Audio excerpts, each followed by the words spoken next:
Listen.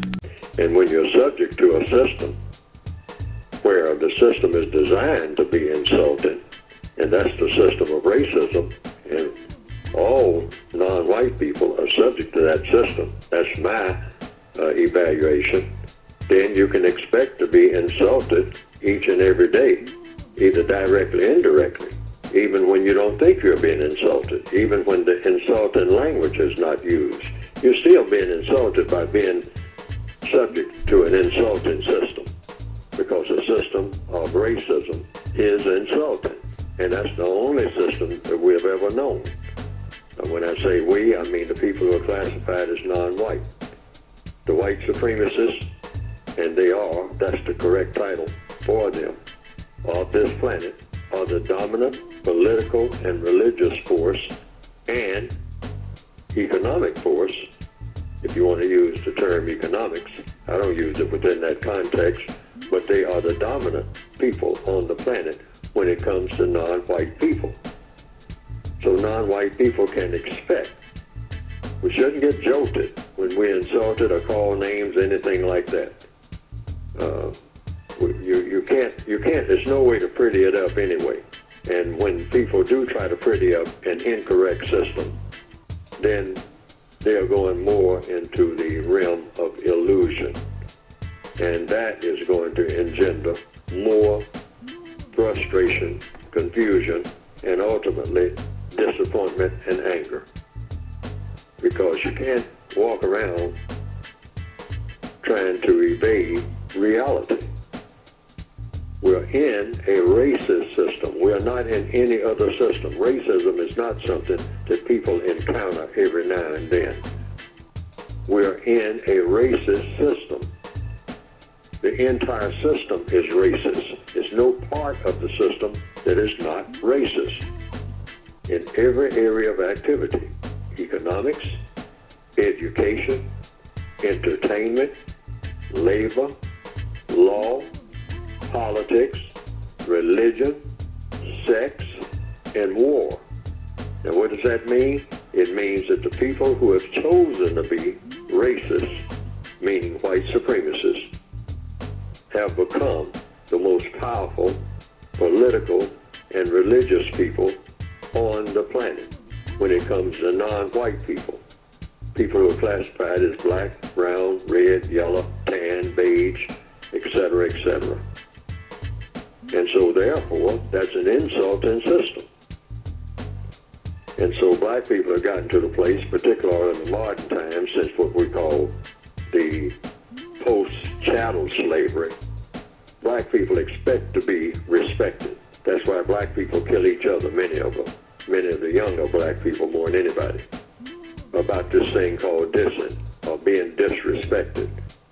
You're in a disrespectful system, and all the killing that black people do among each other all the time, saying you're disrespecting me, therefore I have to kill you so that you won't disrespect me anymore. And then you run right into the same thing again and again and again. How many bodies can you stack up? Because you are being disrespected in a disrespectful system. If you're classified as black, you're not supposed to be respected. You're on a slave ship. The entire planet is a slave ship. It's not called that, but that's basically what it is. And the destination of that ship is just its own destination, meaning subjugation to the system of racism.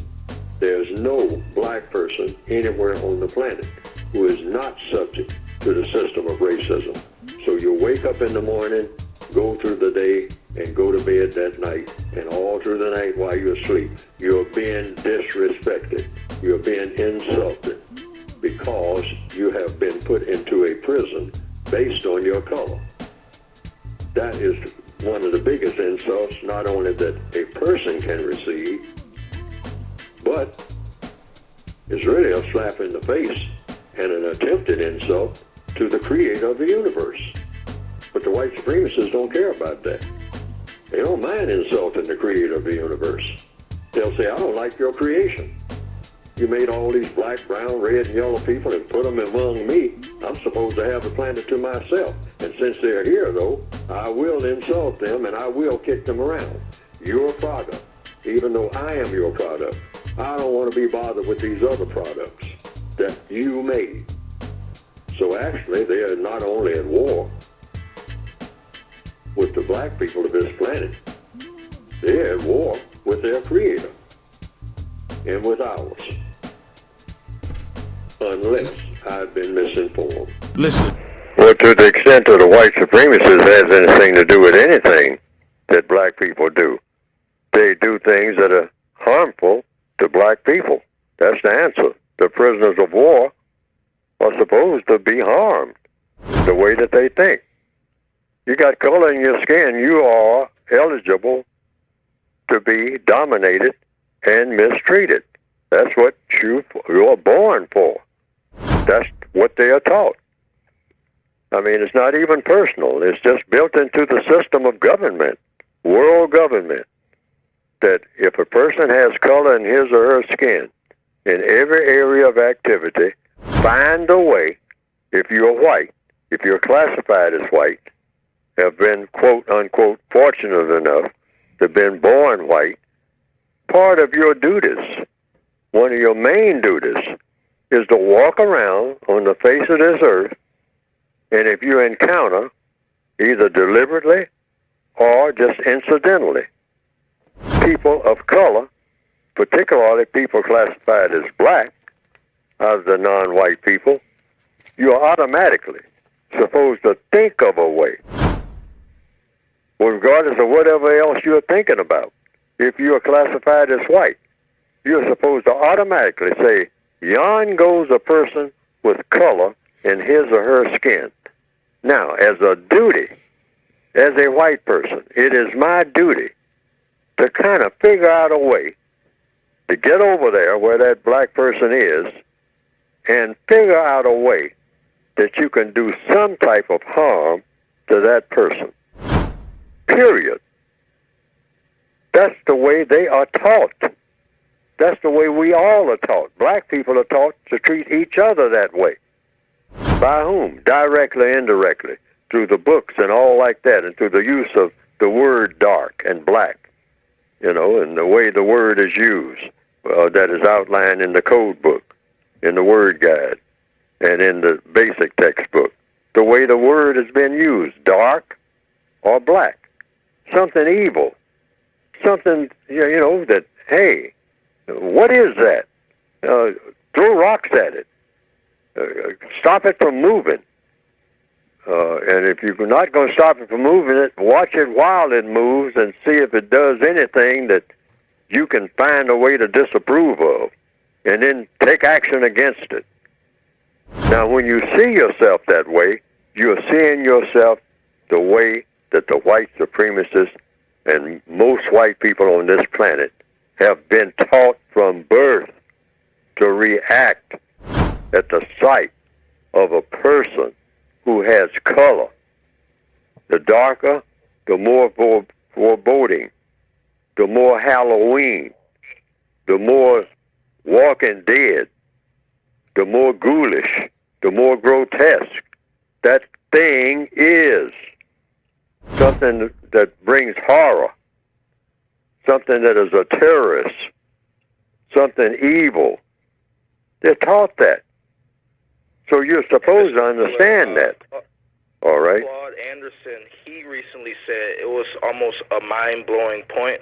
Claude Anderson said that when black people kill black people, we're actually emulating white people. Absolutely. I mean, he's not the only one to say that. I mean, hundreds of books have been saying, I've been saying it. I mean, and black people know that. Black people get up in the morning, a lot of black teenagers all over the world now, and particularly in the Northwestern Hemisphere, it's completely self-evident.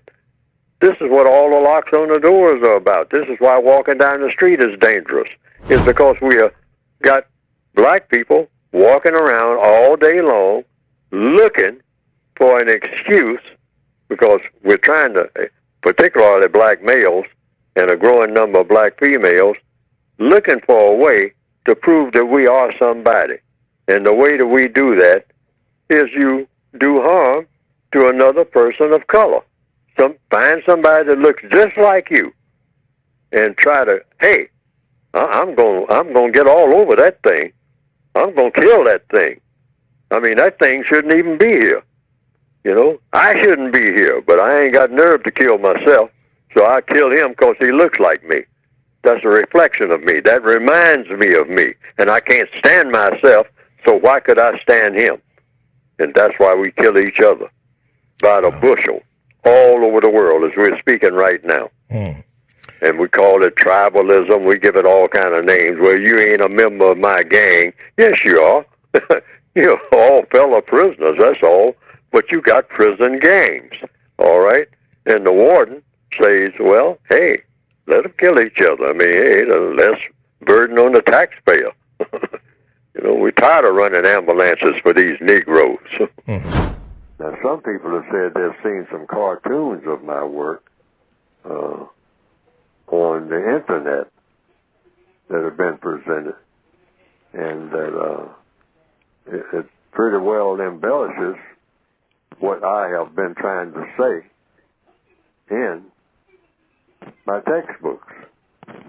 And to the extent that it does that, well, that has been, from what I understand, some people reported to me, a plus. Because they didn't understand what I had written very well, but when they saw those cartoons that just repeated what I was saying and attaching my name to it, and came right out of the book, the material did, they say that they better understood it. And I can understand that because people are kind of visual, particularly in the year 2021 now, more visual than ever.